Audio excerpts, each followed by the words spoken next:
Hello. This piece is called Who, which is the word who, like who will.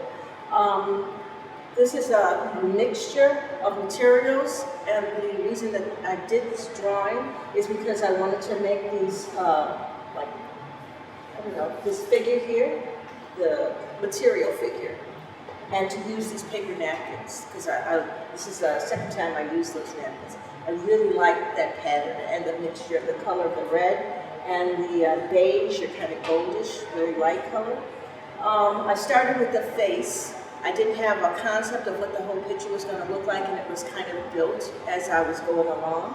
And at the end, there was space here, and I wasn't sure, should I add more paper napkins to it, or what should I do? And I've been trying to think and get myself in the mindset of using paint, because this is a colored pencil, Conti pencil. That's a little bit of a mixture of white out and white paint.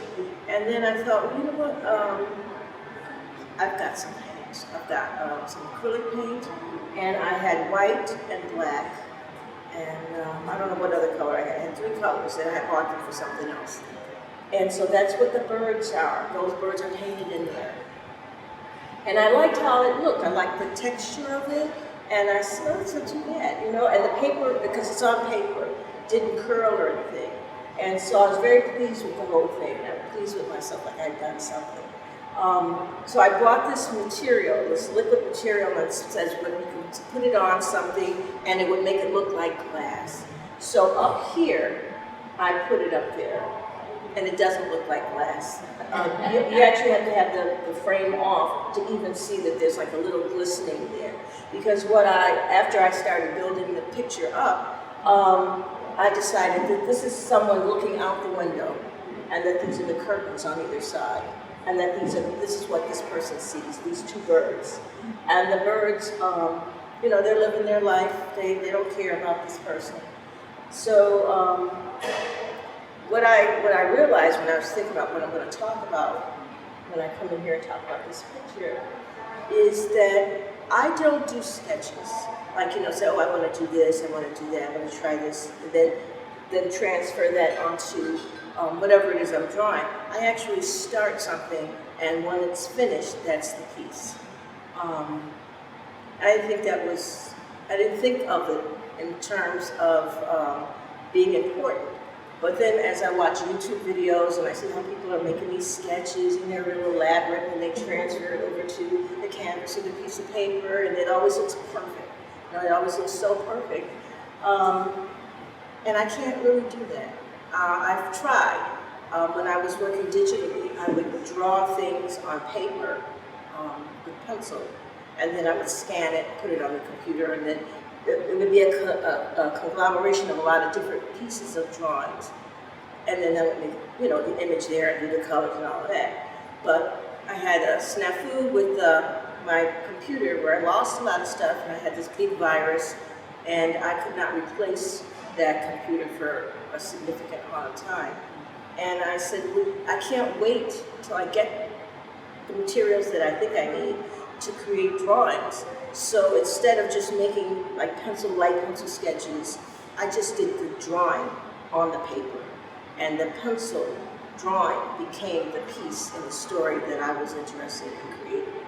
And so that went on for a couple of years, and it was I was pretty successful. I was very pleased with myself. I thought I was great. And then I started using a manila file folder. I'm not sure how I came across it, or I like the color. I like that back buffy color. And I started doing that. And I said, oh, I like that. Then I started adding a little bit of pastel to that, just like the pencil and maybe one color, which at the time was like a powder blue. And then I said, well, I can't really get a lot of pastel on it, because I wanted to try to get more color, so be like a real artist.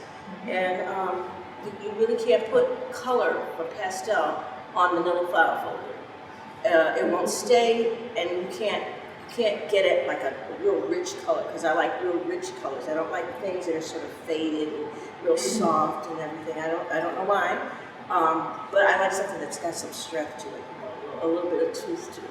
And so that's when I started using had paper. I actually bought some pastel paper. But then the pencil doesn't work on there.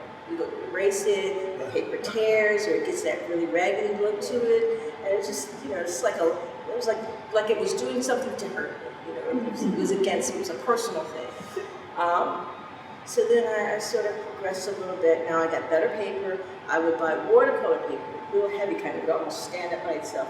Then you could do anything with it. You could paint on it if you wanted to. You could use pastel, you could erase it, and it would still look pristine. And that was great. And then I decided that I am going to try to paint.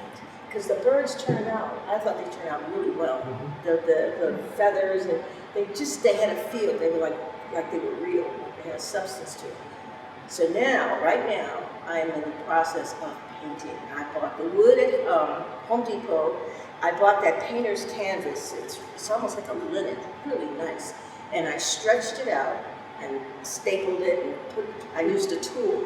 I used my husband's drill and I drilled the metal into, to keep it together. So now it's 2.5 feet by 4 feet because it comes like to here. It's a little bigger than 4. So I'm working on it. It's not finished. And so now what I do, when I do anything, I overdo it. I overbuy paint. I overbuy brushes. I bought medium and gesso and all kinds of stuff. And then I realized that when I bought those brushes, they were in a pack of like 20 for $4.99. And they don't last. They don't last. Pieces come out.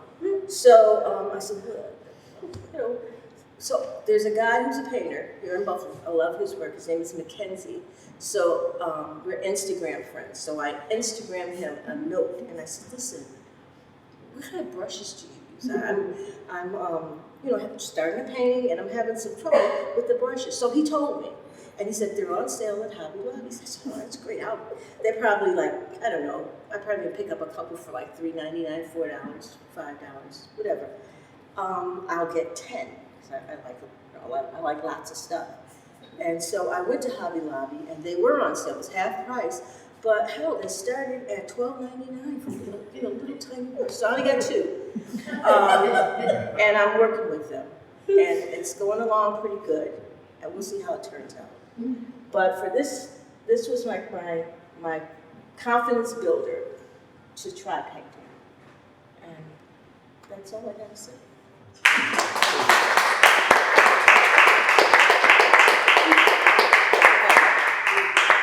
Any questions?